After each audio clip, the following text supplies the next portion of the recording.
composer. The image coming up there? Yeah, that's fine. Keep going. I don't see images for you. Oh, you know. Okay, so I'll start. Go and start on this one. Okay, so you go on forward. So, so my name is JurgenSimpson, and I'm the Centre Director at Digital Media and Arts Research Centre in the University of Limerick. I'm also the co-curator and the co-founder of the Light News Festival of Screenlands.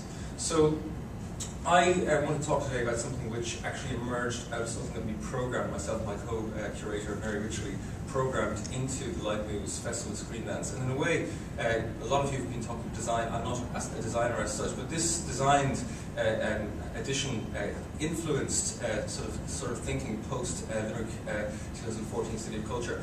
And I sort of thought about, in a way, these cultural events, these sort of large-scale city-wide cultural events are a bit like skyscrapers. They have that sort of idea of trying to sort of be beacons for ideas which present themselves to people, to attract people like fireflies to a place. And they're very important in that sense.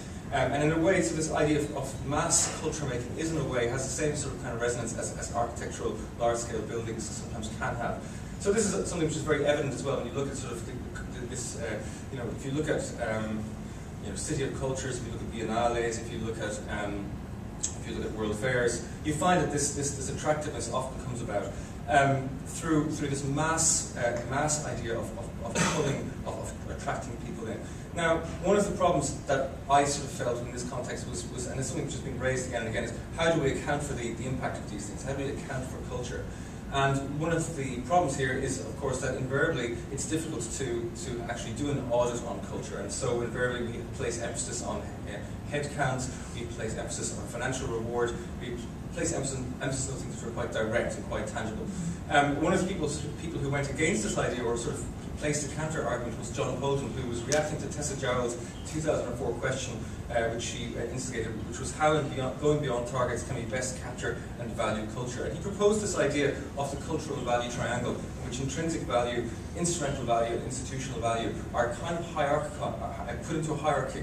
And this hierarchy is quite an interesting one to just look at for a second, because in a way it kind of comes close to what my own personal experience that happened within Light News. So he has these three different categories. Intrinsic value is how culture has an individual and subjective effect. Instrumental value is how culture can be a tool to achieving some other goal, establishing power, economic regeneration. And institutional value is how cultural organizations conduct its relationships with the public and event organizing, etc. Invariably, when we are trying to sort of accommodate how something has had an impact, we tend to focus on things which are very easy to see, the amount of economic impact and how many people we've had into our different events. When we were running Light News, people were constantly asking us, well, how many people came to this screening, how many people came to that screening? And over the years, having been involved in sort of numerous applications to arts councils, that is a question which is repeatedly raised, rather than how something is of value.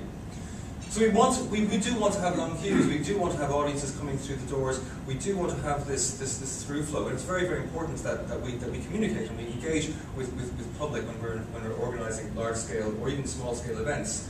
But the big question that I had was sort of, well, what happens when the audience is gone? What do we do? How do we account for what has happened?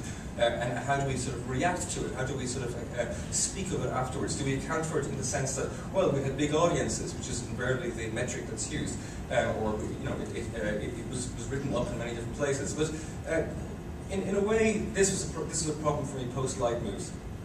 What do we know about what happened? What did we achieve? And that intangible thing is something which I felt post Limerick 2020, post Limerick 2014 was a very important question.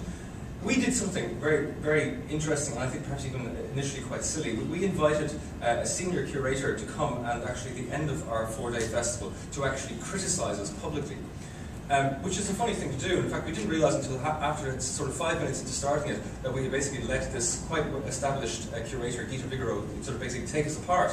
And she did, in a very constructive way, but it was something which actually people came back to us after and said again and again, why did you do that? That's such a brave thing to do. Why did you get an international perspective? Specifically, we entitled this particular thing International Perspective. Why did you do that? And it allowed the whole audience, this is the audience here by the way, to actually come to us and sort of question what we had achieved and sort of, really talk about their own experiences having come from elsewhere and other similar festivals. And it allowed sort of a sort of triangulation of that experience. And I think that is maybe just this idea of trying to sort of talk about reflection, that this idea of trying to account for one's activities in large-scale cultural activities by actually opening or designing in the idea of a reflective space within the kind of things that we do. Okay, thank you.